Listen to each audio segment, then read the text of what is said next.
Hello and thanks for joining us on Chicago Tonight Latino Voices. I'm Joanna Hernandez. Here's what we're looking at.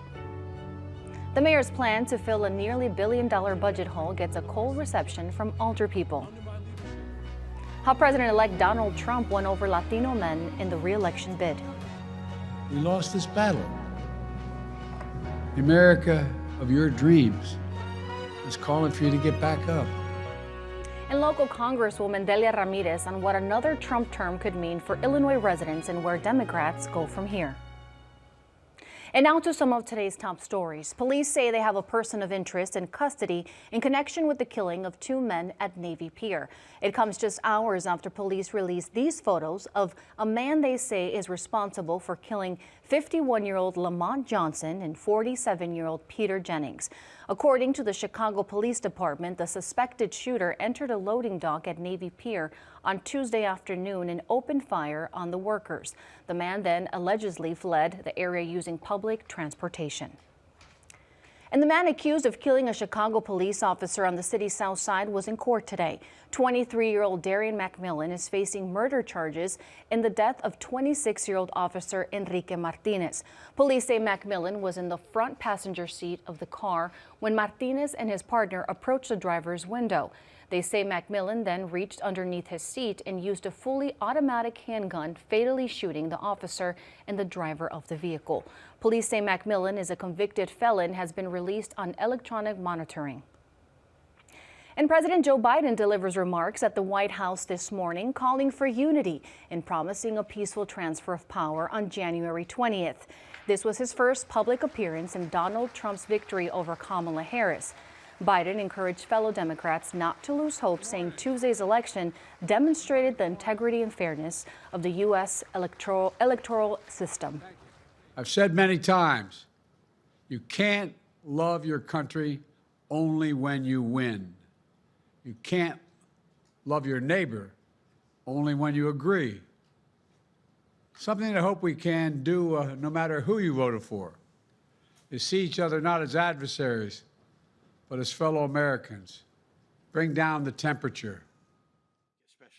Also today, Governor J.B. Pritzker commented on Trump's re-election during a news conference. Pritzker assured that he would continue to advocate for the protection of women's reproductive health, immigration rights, disability care, and LGBTQ+ rights in the state. Over the years ahead, we'll do more than just protect against the possible reversion to an agenda that threatens to take us backward.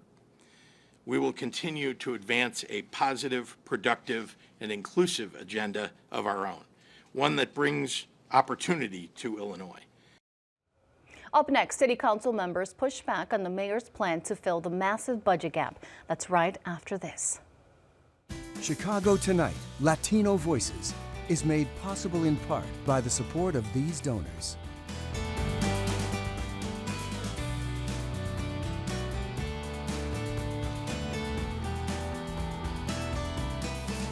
Hearings on Mayor Brandon Johnson's budget proposal for next year are underway at City Hall. And the centerpiece of this spending plan to close a $982 million gap got a chilly reception from members of City Council. Our Heather Sharon joins us now to break down the start of these marathon sessions. Heather, we're talking about a lot of money here. So the mayor's finance team defended his decision to propose a $300 million property tax hike, the largest increase since 2016, as necessary and the only possible solution to the city's financial woes. That argument didn't go over very well. Why not? Well, alder people didn't seem convinced that there wasn't another way to make the city's financial ends meet, so to speak. And the easiest possible way would be potentially to cancel an additional $272 million payment that the mayor wants to make to the city's 4 pension funds, which are woefully underfunded. Now, Chief Financial Officer Jill Jaworski said that the city has to pay more than required by state law because otherwise the city's pension funds are going to have trouble paying retirees what they are entitled to after working for sometimes more than 30 years. So it's a really difficult decision. It's going to be a really difficult decision because no politician wants to raise taxes on the people who vote to send them to City Hall. And what happens if City Council refuses to hike taxes? Well, budgets are kind of simple, but a lot of money, right? You have three basic options. You can either cut, so that means services cutting or layoffs, or you can raise taxes, or you can borrow money. Now, the city already has a massive amount of debt, so borrowing to fill this gap does not seem like it's an option. But nobody wants to lay off city workers either. So the mayor and now the city council find themselves with few good options and a looming deadline racing up to us at the end of the year. So even with the property tax hike, the Chicago Department of Public Health is facing a budget cut of 60% according to the mayor's proposal. Why? Well, the CDPH is going to lose 16% of its funding because COVID-19 era relief grants from the federal government are ending. The pandemic, at least as far as the federal government is concerned, is behind us.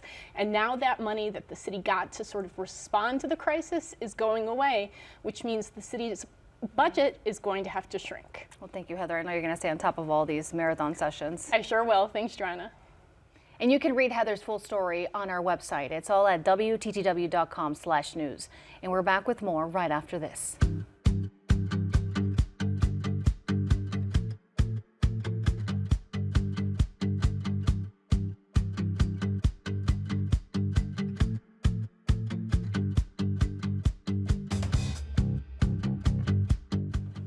Donald Trump is officially the country's president-elect, beating out Vice President Kamala Harris in Tuesday's election. His victory came after securing support from voters in key battleground states.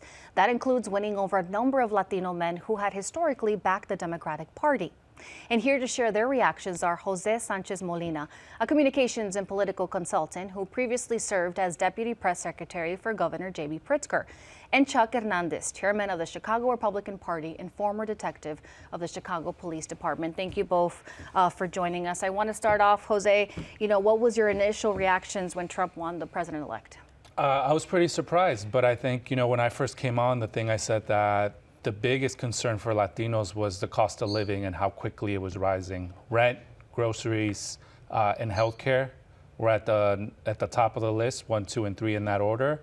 And I think what voters decided was that they choose President-elect Trump over Vice President Harris. And what about you, Chuck? You said you were at a watch party. Yeah, we were optimistic, but cautiously optimistic. But as the night went on, we just were really celebratory, of course, And I do have to ask, as a retired CPD detective, what are your thoughts on America electing the first president convicted of multiple felony charges? Yeah, I mean, those were political prosecutions. So we feel that that was completely motivated all by politics. And Jose, according to an exit poll conducted by Edison Research across 10 key states, including all the battlegrounds, 55% of Latino men voted for Trump compared to 38% of Latinos. Why do you think he pulled better numbers with the demographic than he did back in his 2020 campaign? Well, I think one thing that we have to acknowledge is that Vice President Harris only had about 3 months to really roll out her campaign. President-elect Trump has been at this for almost 10 years now, getting his message out. One of the things that I think he did a good job of saying is twisting the truth a little bit and trying to trigger nostalgia and saying, I used to have the greatest economy, I used to have the greatest economy. And at some point, people start to believe it. But again, I think especially with men, they're struggling. Their pockets are hurting, and they really want someone that's going to make their lives better in that way. Chuck, you were shaking your head. Yeah, Do you have some thoughts? Yeah, he's absolutely wrong. The Latino men, we're smart, right? We know what we're voting for. And Donald Trump projects a strong leader, and that's what this country needs, strong leadership. We have wars going on around the world. We had a terrible economy. We had a border where we have an invasion going on. So we needed a strong leader. And you know what? We're American first, and we support Donald Trump.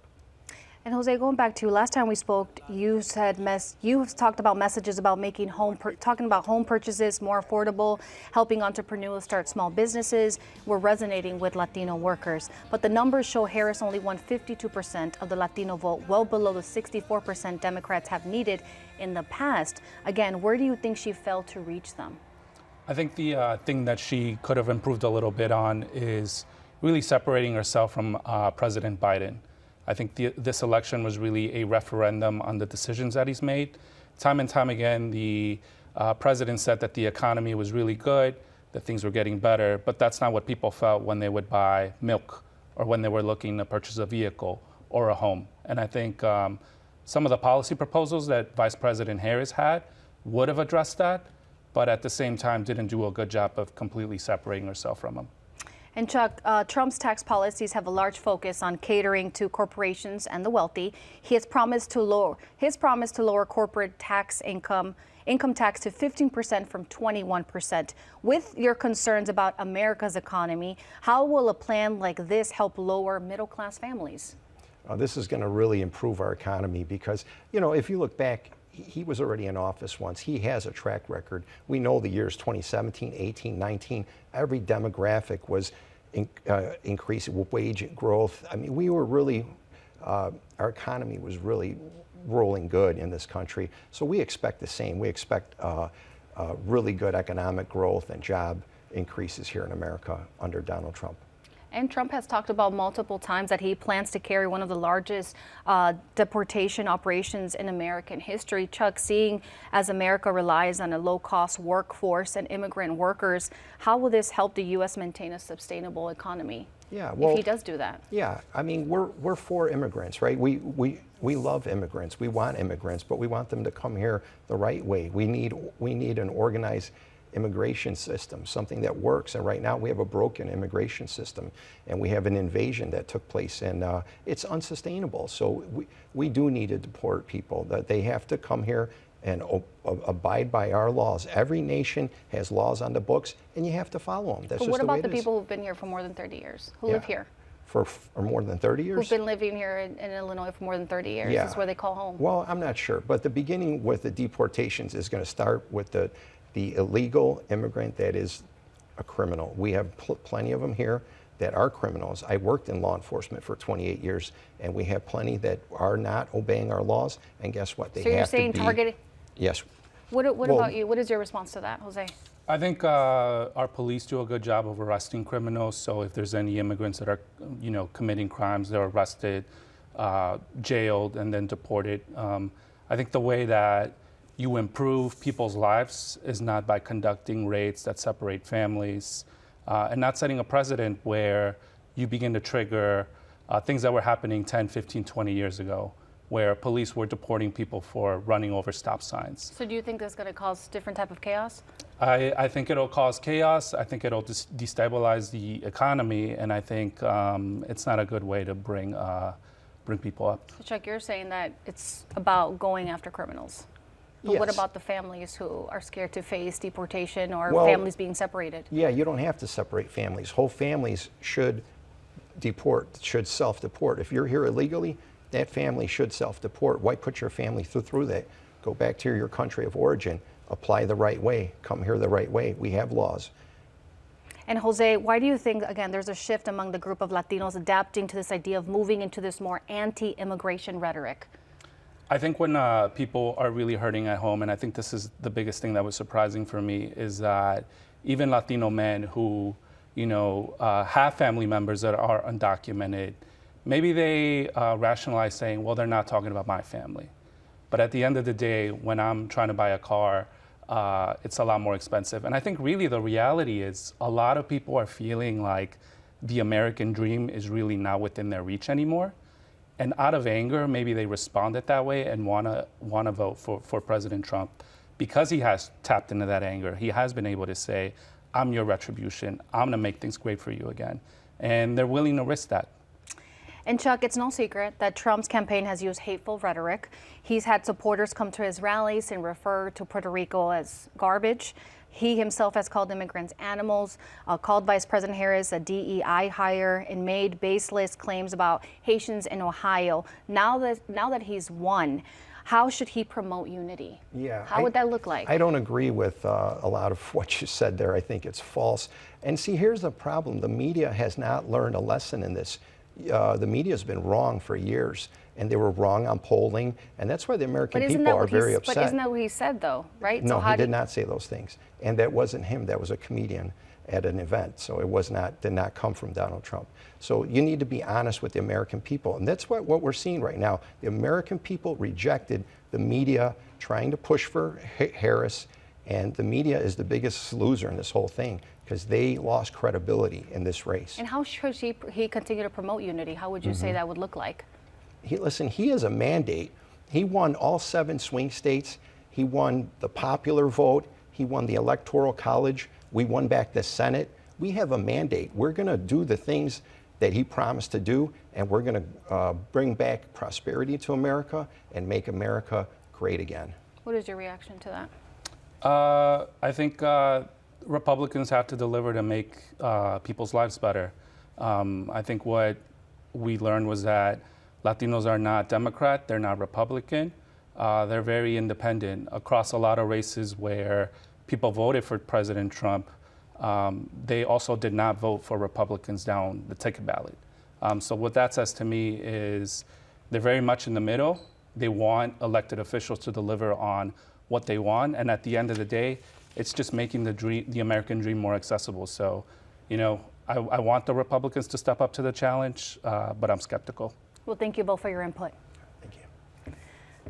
Up next, a local member of Congress and what Trump's victory could mean for Capitol Hill and the state.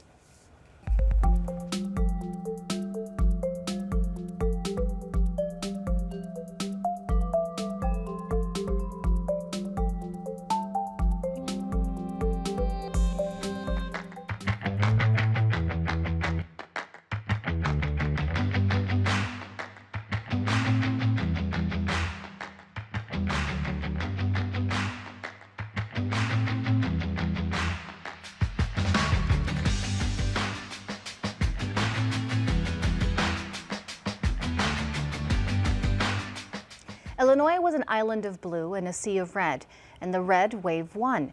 One of Donald Trump's key issues on the campaign trail was immigration and his promises to conduct the largest mass deportation once in office. Over 400,000 undocumented residents live in Illinois. So what does this all mean for them and other non-citizens? Joining us via Zoom is Democratic Congresswoman Delia Ramirez. First of all, congratulations on winning re-election. Thank you, Joanna. And I want to start off. Donald Trump is officially the next president-elect after beating out the Harris-Walz ticket. What part of Trump's messaging do you think was appealing to voters? Yeah, I've been trying to process that for a while. I mean, I think that what we have found is that voters are looking for someone who is not the establishment. And although Donald Trump wasn't the presidency 4 years, unlike what you heard from the Republican person on the call on just a few minutes ago, our economy was actually not in a good place. We were struggling, and we had an unemployment rate that was significantly higher than what it is today. You heard a lot of the alternative truths that we see so much here. But what people kept hearing was over and over and over, when I'm there, I'm going to make it great. And I think that what we saw is that people are, in fact, struggling right now. The number one issue, regardless of race, is the economy.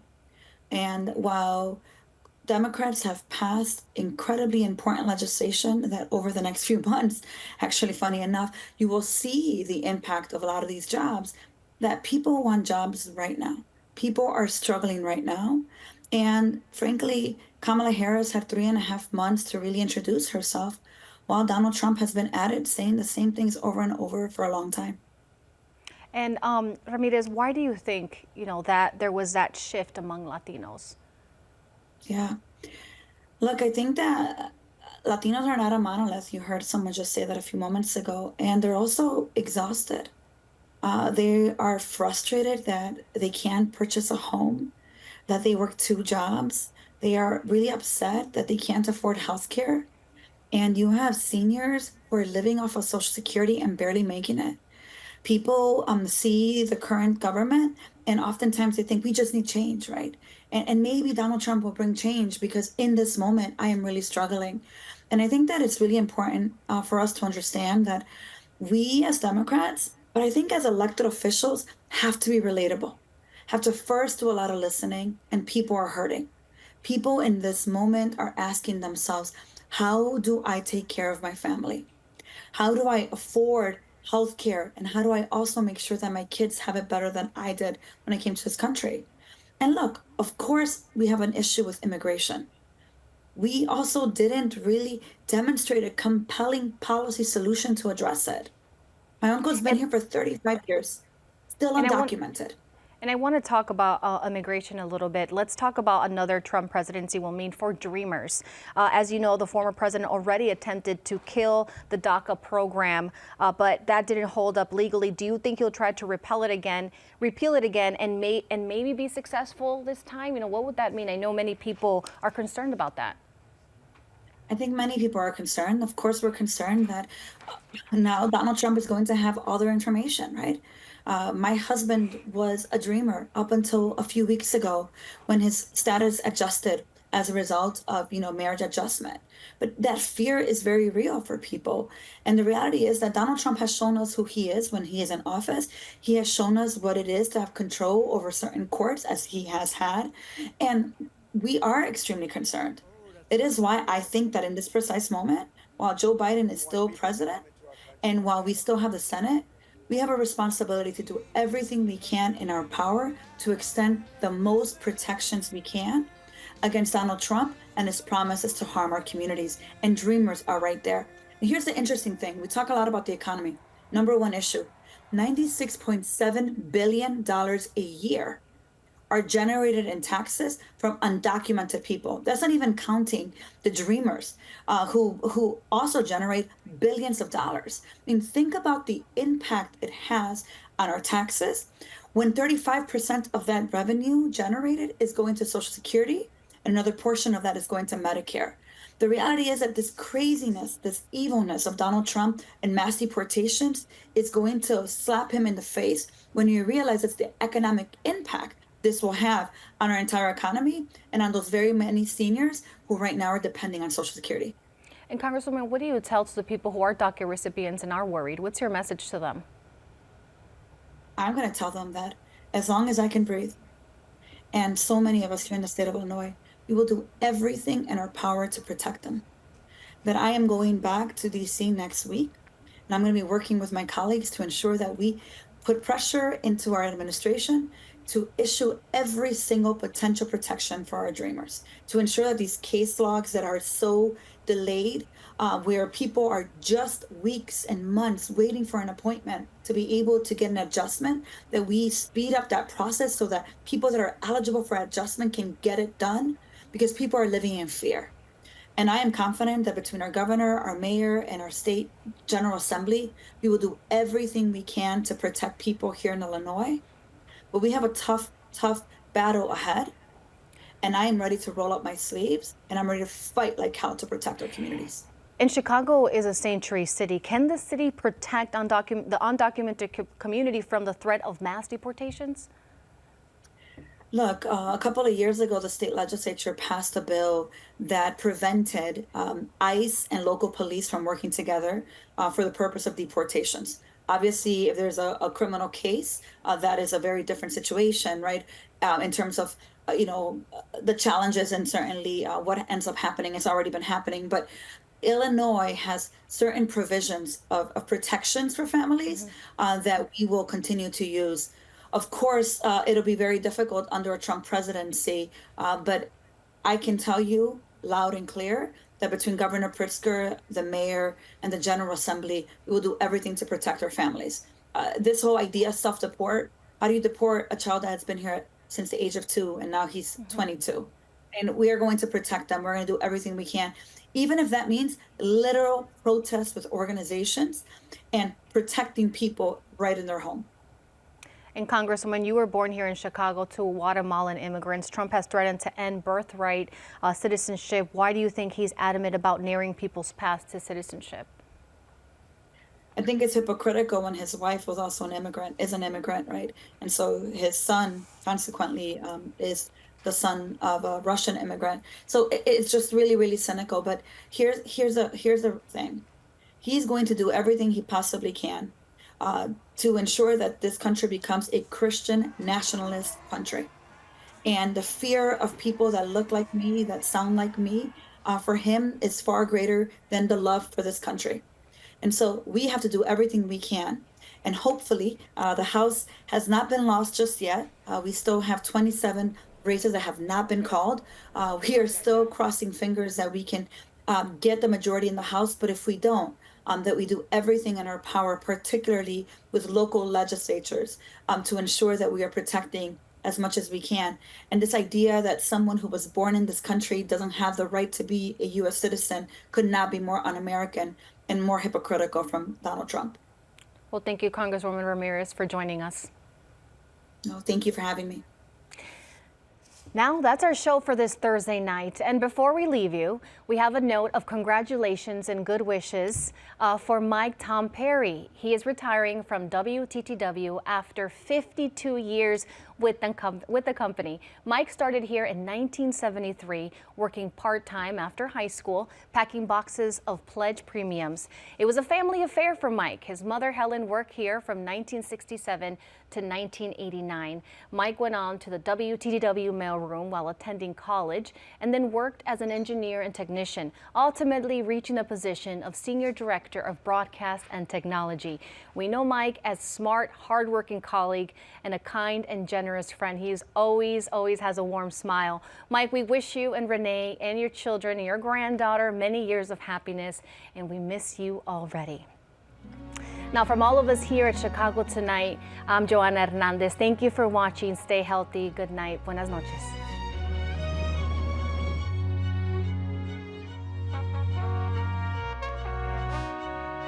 Closed captioning is made possible by Robert A. Clifford and Clifford Law Offices, a Chicago personal injury and wrongful death firm that is proud to recognize its 20 attorneys recognized in the 2025 edition of the Best Lawyers in America.